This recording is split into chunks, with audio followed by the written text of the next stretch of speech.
আপনার শিশুকে কিভাবে গোসল করাবেন? ১.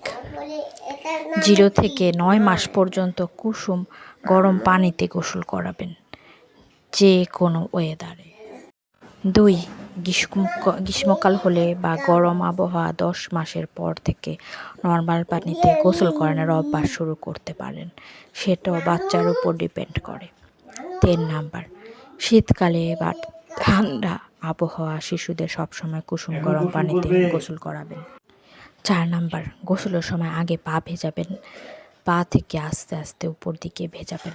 সম্পূর্ণ শরীর ধোয়া হলে সব শেষে মাথায় পানি দিবেন।